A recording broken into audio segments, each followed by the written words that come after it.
कहानी की शुरुआत होती है साल 2010 में, जब इंजेन नाम की एक बायो इंजीनियरिंग कंपनी एक दूर के टापू पर डायनासोर की नई नई नस्ल बनाने का प्रयोग कर रही थी।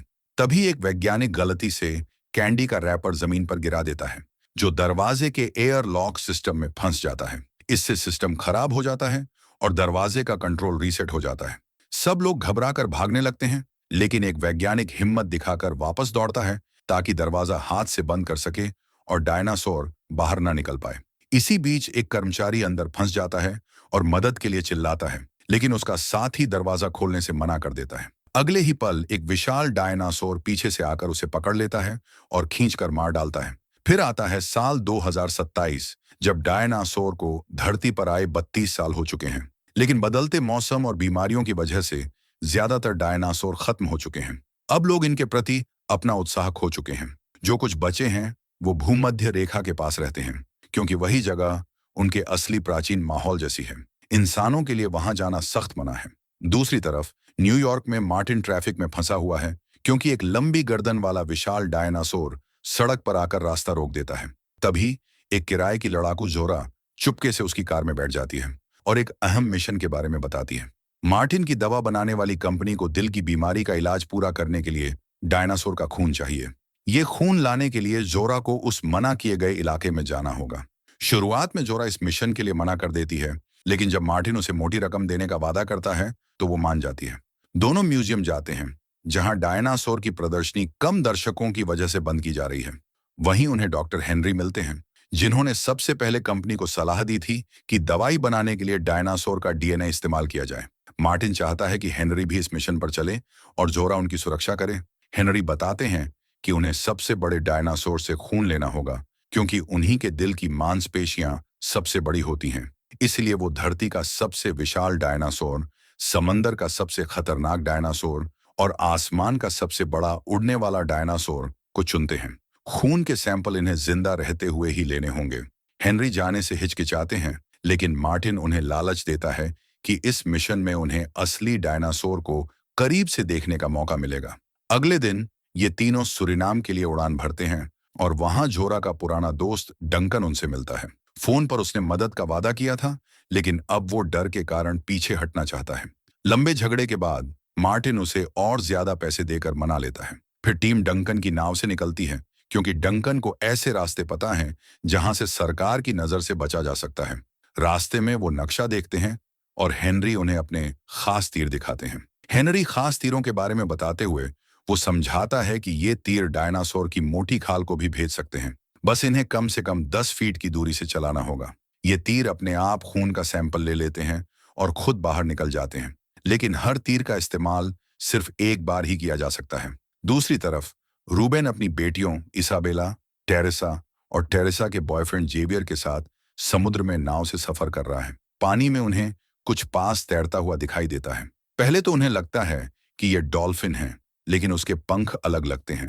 तभी वो रहस्यमयी जीव नाव से टकराता है और तुरंत दूर चला जाता है। रूबेन नीचे उतरकर जांच करता है और चैन की सांस लेता है कि नाव को कोई नुकसान नहीं हुआ, लेकिन उसी वक्त वो जीव फिर से सामने आता है और साफ हो जाता है कि ये एक समंदर का सबसे खतरनाक डायनासोर मोसासोरस है। इस बार वो नाव को लगभग पलट ही देता है, लेकिन थोड़ी देर बाद फिर दूर चला जाता है। दुर्भाग्य से नाव सिर्फ कुछ सेकंड के लिए संभलती है और फिर पूरी तरह पलटने लगती है। परिवार जल्दी से पानी में कूद जाता है ताकि नाव के नीचे दबकर मर न जाए। जेवियर अभी भी अंदर फंसा है और पानी की वजह से दरवाजा नहीं खुल रहा।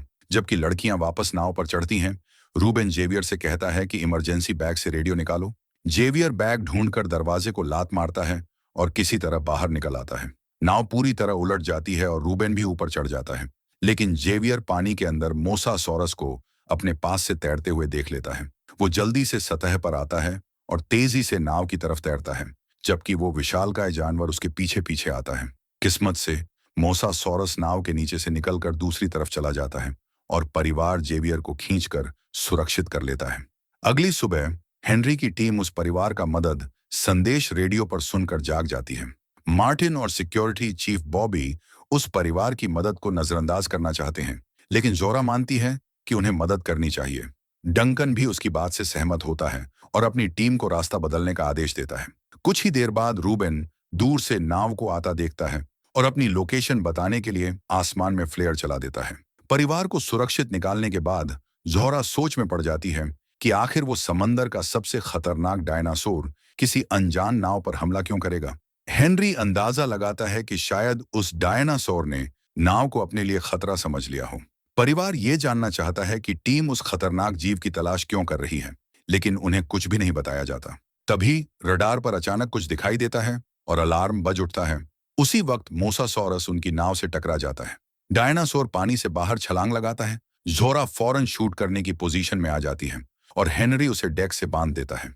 डंकन नाव की स्पीड बढ़ा देता है, लेकिन जब जोरा निशाना लगाती है तो मोसासॉरस फिर से कूदता है और तीर पानी में गिर जाता है। जानवर तेजी से पास आ रहा है, इसलिए डंकन नाव को मोड़ने लगता है ताकि टक्कर से बचा जा सके। हेनरी जोरा को दूसरा डार्ट देता है, लेकिन तभी मोसासॉरस नाव को धक्का मारता है और जोरा गिरने लगती है। वो अपने पैरों से पकड़ बनाती है और हेनरी उसे ऊपर खींच लेता है। इस बार जोरा निशाना साधकर डार्ट चला देती है, जो सीधे डायनासोरस के शरीर में लग जाता है। डार्ट तुरंत खून का सैंपल लेता है और जब शीशी भर जाती है तो वो खुद बाहर निकल आता है। उसमें एक छोटा पैराशूट भी होता है, जिससे वो धीरे धीरे नीचे आता है और हेनरी उसे पकड़ लेता है। टीम खुशी मनाती है और जोरा व हेनरी उस शीशी को ठंडे सूटकेस में सुरक्षित रख देते हैं। तभी हेनरी मानता है कि उसे इस मिशन पर शक होने लगा है, क्योंकि वो जानता है कि कंपनी ये नई दवाई सिर्फ अमीर लोगों को देगी, जबकि विज्ञान सबके लिए होना चाहिए। उसी वक्त टीम चौंक जाती है जब उन्हें पता चलता है कि मोसासॉरस वापस आ गया है और इस बार उसके साथ कई स्पाइनोसॉरस भी हैं। हेनरी हैरान रह जाता है, क्योंकि उसे एहसास होता है कि ये दोनों प्रजातियां अब एक सहजीवी रिश्ता बना चुकी हैं। बॉबी तुरंत बाहर दौड़ता है और गोलियां चलाने लगता है, लेकिन उसकी एक भी गोली असर नहीं करती। डंकन की चेतावनी को नजरअंदाज करते हुए वो दूसरी तरफ जाकर फायरिंग करता रहता है। तभी अचानक पानी से एक स्पाइनोसॉरस कूद कर आता है और बॉबी को अपने मुंह में पकड़कर वापस समुद्र में चला जाता है। इसके बाद मोसासॉरस फिर से एक बड़ी छलांग लगाता है और जैसे ही वो पानी में गिरता है, नाव इतनी जोर से हिलती है कि सह पायलट नीना किनारे से लटक जाती है। दूसरी ओर इसाबेला भी कमरे से फिसलकर रेलिंग से बाहर गिरने वाली होती है, लेकिन रूबेन तेजी से उसका हाथ पकड़ लेता है, जिससे उसका पैर चोटिल हो जाता है। वो उसे ऊपर खींच लेता है। ठीक उसी समय जब मोसासॉरस रेलिंग तोड़ने की कोशिश करता है और सिर्फ लोहे का टुकड़ा पकड़ पाता है। नाव किसी तरह संतुलन में वापस आ जाती है और नीना भी सुरक्षित ऊपर चढ़ जाती है। डंकन नाव को चट्टानों की ओर मोड़ देता है, क्योंकि डायनासोर उथले पानी में नहीं आ सकते। जोरा को लगता है कि शायद नाव टकरा जाएगी, इसलिए वो सारे लाइफ जैकेट तैयार करने लगती है, जबकि हेनरी खून के सैंपल और कुछ जरूरी सामान सुरक्षित कर लेता है। टेरेसा रेडियो पर मदद के लिए कॉल करने लगती है, लेकिन मार्टिन उसे रोक देता है, बिना ये बताए कि वे एक गैर कानूनी मिशन पर हैं। टेरेसा उसे धक्का देकर हटाती है, लेकिन फिसलकर वापस किनारे से गिर जाती है और मुश्किल से पकड़ पाती है। मार्टिन उसकी मदद नहीं करता, जिससे वह पानी में गिर जाती है। जेवियर तुरंत एक रेस्क्यू कैन पकड़कर उसके पीछे पानी में कूद जाता है। नाव डूबने वाली समझकर रूबेन इसाबेला को लाइफ जैकेट पहनाता है और दोनों भी पानी में छलांग लगा देते हैं। अगली बार जब मोसासॉरस नाव पर हमला करता है तो वो उसे एक बड़े पत्थर से टकरा देता है और खींचकर नुकसान पहुंचाने लगता है। हेनरी और जोरा जल्दी से छिप जाते हैं ताकि चट्टान से बच सकें, लेकिन तभी इंजन फट जाता है और क्रू मेंबर लेक्लर्क गिर जाता है। डंकन किसी तरह नाव को आगे बढ़ाता है और आखिरकार उथले पानी तक पहुंच जाता है। सब लोग पानी में कूद जाते हैं, जबकि मोसासॉरस तैरकर दूर चला जाता है। नाव किनारे पर जाकर चट्टानों में अटक जाती है। टीम सामान के बैग लेकर तैरते हुए किनारे पहुंचती है, लेकिन जैसे ही नीना एक बैग उठाने जाती है, पीछे से एक स्पाइनोसॉरस आता है और उसे मुंह में दबोच कर ले जाता है। बाकी लोग बस डर के मारे देखते रह जाते हैं। मार्टिन सबको बताता है कि इस आइलैंड पर क्या मिलेगा ये कोई नहीं कह सकता, क्योंकि यहाँ के सारे डायनासोर पहले इंजन के पुराने एक्सपेरिमेंट्स से म्यूटेट हो चुके हैं। जोरा जंगल का फेंस काट देती है ताकि आगे बढ़ा जा सके। वो ये भी बताती है कि उसने एक रेस्क्यू हेलीकॉप्टर का इंतजाम किया है, जो 24 घंटे में तभी आएगा अगर उनका संपर्क टूट जाए, लेकिन वो सिर्फ 2 मिनट के लिए रहेगा और वो भी सूर्यास्त पर, इसलिए मिशन तब तक पूरा होना चाहिए। थोड़ी दूर चलने के बाद टीम को एक दलदल में उतरना पड़ता है।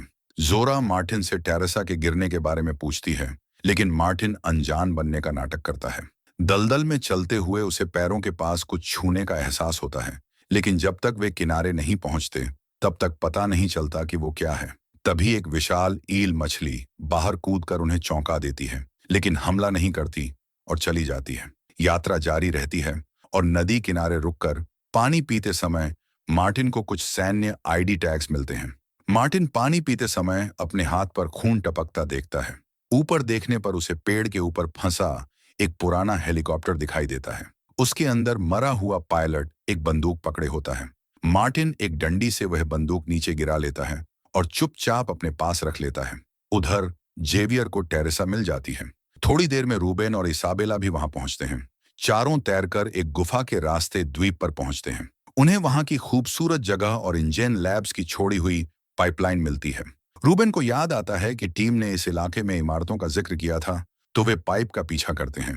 थोड़ी देर बाद इसाबेला को पौधे के पीछे एक छोटा अक्वालॉप्स मिलता है। रूबेन बताता है कि यह शाकाहारी है, लेकिन टेरेसा फिर भी उसे डरा देती है।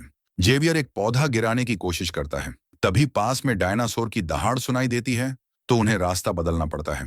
रात होने पर वे आग जलाकर आराम करते हैं। जेवियर पेशाब करने के लिए जाता है, तभी इसाबेला जागकर अक्वालॉप्स को खाना देती है, जिससे वो उसके पास सो जाता है। उधर जेवियर के पीछे दो वेलोसिरैप्टर आ जाते हैं, लेकिन तभी एक म्यूटेंट डायनासोर उन पर हमला कर देता है। जेवियर बिल्कुल स्थिर खड़ा रहता है और पेशाब रोक लेता है। जब डायनासोर चले जाते हैं, तभी वो अपनी राहत ले पाता है। सुबह झोरा की टीम एक घाटी में पहुंचती है, जहां वे आवाज का पीछा करते हुए टाइटैनोसॉरस का झुंड पाते हैं। दो टाइटैनोसॉरस मैथिंग कर रहे होते हैं, जिससे वे ध्यान नहीं देते। हेनरी एक के पैर को छू लेता है और भावुक होकर रोने लगता है।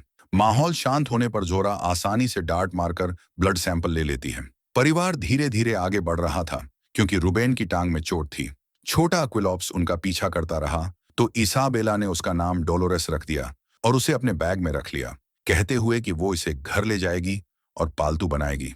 आगे बढ़ते हुए उन्हें एक बड़े पेड़ के पीछे की ढलान नजर नहीं आई और सब लुढ़कते लुढ़कते नीचे नदी के पास पहुंच गए। रुबेन को कोई अजीब सी गंध आई और डरी हुई डोलोरेस भाग गई। नदी के उस पार उन्हें एक पुराना छोड़ा हुआ शेड दिखा। टेरेसा को वहां एक नाव नजर आई, तो उसने खुद जाकर लाने की बात कही। वो आसानी से तैरकर उस पार पहुंची, लेकिन वहां उसे एक आधा खाया हुआ डायनासोर का शव मिला। तभी एक डायलोफोसॉरस कूद कर आया और गरजा, फिर भाग गया। असल में वो पास की झाड़ियों में सो रहे टायरेनोसोरस रेक्स से डर गया था। टेरेसा बिना आवाज के शेड के अंदर गई, जहां से अचानक चमगादड़ों का झुंड उड़ गया। जो नाव उसने देखी थी वो टूटी हुई थी, लेकिन उसे एक बैग में इमरजेंसी राफ्ट मिल गई। दूसरी तरफ डोलोरेस फिर से दिखी और इसाबेला ने उसे भगाने के लिए खाना फेंका। टेरेसा राफ्ट लेकर नदी के पास आई, लेकिन उसे परिवार की धीमी आवाजें सुनाई नहीं दी, जो उसे खोलने से मना कर रहे थे। उसने लीवर खींचा और राफ्ट इतनी जोर से फुला कि आवाज सुनकर टायरेनोसोरस रेक्स जाग गया। अभी वो किसी और तरफ देख रहा था, तो टेरेसा जल्दी से राफ्ट में बैठ गई और जोर जोर से पैडल मारने लगी, जब तक कि अपने परिवार तक नहीं पहुंच गई। बाकी लोग भी राफ्ट में चढ़ गए और डोलोरेस किनारे ही रह गई। उसी समय टायरेनोसोरस रेक्स ने उन्हें देख लिया और उनका पीछा शुरू कर दिया। परिवार तेजी से चप्पू चला रहा होता है, लेकिन चौंक जाता है जब टी रेक्स पानी के अंदर घुसकर तेजी से तैरना शुरू कर देता है। वह आगे निकलकर राफ्ट को पलट देता है, जिससे सभी लोग पानी में गिर जाते हैं। इस नदी के इस हिस्से में तेज धारा होती है, जो रूबेन को इतनी तेज बहा ले जाती है कि वह टी रेक्स के सभी हमलों से बच निकलता है। वह टेरेसा और जेवियर के साथ चट्टानों की तरफ तैरकर वहां छिप जाता है, लेकिन इसाबेला गायब होती है। उसकी चीख सुनाई देती है। वह राफ्ट के नीचे छिपी होती है, जिसे अब टी रेक्स काटने की कोशिश कर रहा होता है। उसके दांत प्लास्टिक को नहीं फाड़ पाते, तो वह राफ्ट को उठाकर झकझोर देता है, लेकिन इसाबेला समय रहते बाहर निकल जाती है और अपने परिवार की तरफ भागती है।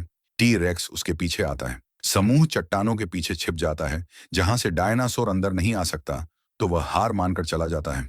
इधर कई घंटों की चढ़ाई के बाद जोरा की टीम एक ऊंची चट्टान के ऊपर पहुंचती है। वहां क्वेट्ज़ल्कोआटलस, एक विशाल उड़ने वाला मांसाहारी, होता है, जो बहुत खतरनाक है। इसलिए वे उसका अंडा लेकर सैंपल लेने का प्लान करते हैं। लेक्लक को रस्सी के सहारे नीचे उतरने का अनुभव होता है, तो वह आसानी से घोंसले तक पहुंच जाता है, लेकिन हेनरी को पहले डर पर काबू पाना पड़ता है। जल्द ही जोरा भी उसके पीछे जाती है और हेनरी को चट्टानों को पकड़े डरते देख चिढ़ाती है। ऊपर डंकन रस्सियां संभाल रहा होता है, जब वह एक छोटे डायनासोर को पास से भागते देखता है। वह पास जाकर देखता है तो पता चलता है कि वह छोटा जीव एक प्राचीन टेम्पल में घुस गया है। तभी हेनरी की रस्सी फिसल जाती है और वह गिरने लगता है, लेकिन डंकन समय रहते रस्सी पकड़कर उसे बचा लेता है। तीनों नीचे उतरते उतरते एक गुफा तक पहुंचते हैं। उन्हें हैरानी होती है कि यह भी टेम्पल का हिस्सा है। बीच में एक बड़ा घोंसला है जिसमें बच्चा है। हेनरी सावधानी से सैंपल लेने लगता है ताकि बच्चे को चोट न पहुंचे। इंतजार करते समय जोरा हेनरी से पूछती है कि वह इन सैंपल्स का क्या करेगा।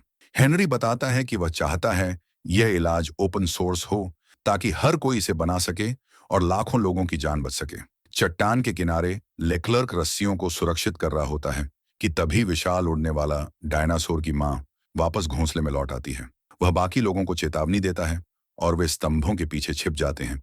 तभी डायनासोर हमला करता है। हेनरी फंस जाता है तो जोरा उसका ध्यान अपनी ओर खींचती है ताकि हेनरी सैंपल निकाल सके, लेकिन डायनासोर लात मारता है और शीशी उसके नीचे फंस जाती है। लेक्लर्क एक औजार डायनासोर के सिर पर फेंकता है जिससे वह हट जाता है। वह मदद के लिए पुकारता है तो डंकन और मार्टिन रस्सी खींचना शुरू करते हैं। डायनासोर उसके पीछे चला जाता है और इस बीच हेनरी शीशी उठा लेता है, मगर डायनासोर गलती से उसकी रस्सी भी खींच लेता है, जिससे हेनरी टेम्पल से बाहर फिसलकर चट्टान के किनारे लटक जाता है। जोरा भी खींच जाती है, लेकिन वह अपने पैरों से किनारे को रोककर रस्सी पकड़ लेती है ताकि हेनरी ऊपर चढ़ सके। संघर्ष में शीशी नीचे किनारे पर गिर जाती है। जोरा के चेतावनी देने के बावजूद कि रस्सी टूट सकती है, हेनरी झूलना शुरू करता है और आखिरकार शीशी वापस ले आता है। ऊपर डंकन और मार्टिन अब भी रस्सी खींच रहे होते हैं, लेकिन तभी वे डर जाते हैं जब क्वेटज़लकोटलस उनके सामने लेक्लर्क का शव मुंह में दबाए हुए आता है। जब डायनासोर दोस्त को निगल लेता है तो वह मार्टिन और डंकन का पीछा करता है और तेजी से उनका रास्ता रोक देता है। हाथ में सैंपल वाली सूटकेस लेकर मार्टिन और डंकन टेम्पल के अंदर नीचे भागकर छिप जाते हैं। उसी वक्त रस्सी टूट जाती है और हेनरी नदी में गिर जाता है।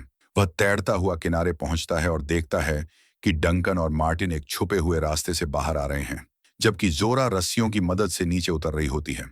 सैंपल अपनी पैराशूट की वजह से टूटे बिना हेनरी के पास गिरता है। अब वे सब घर वापस जा सकते हैं। शाम को परिवार राफ्ट से उतरकर इंजेन लैब्स की इमारतें ढूंढ लेता है। वे मदद के लिए जोर से चिल्लाते हैं और जोरा की टीम उनकी आवाज सुनकर वहां आती है, जिससे दोनों ग्रुप मिल जाते हैं। टेरेसा तुरंत बताती है कि मार्टिन ने क्या किया, तो मार्टिन पिस्तौल निकालकर सबको डराने लगता है और कहता है कि वो लड़की झूठ बोल रही है। फिर वह सैंपल वाली सूटकेस लेता है और उसे अपनी कलाई से हथकड़ी से बांध लेता है। इसाबेला को अजीब आवाज सुनाई देती है और हेनरी समझता है कि यह जनरेटर की आवाज है जो टाइमर पर चल रहा है। अचानक एक डायनासोर गरजता है और गैस स्टेशन के अंदर लाइट्स जल जाती हैं, साथ ही कुछ म्यूजिक भी बजने लगता है। तभी दो म्यूटेंट डायनासोर बाहर आते हैं और समूह का पीछा करने लगते हैं।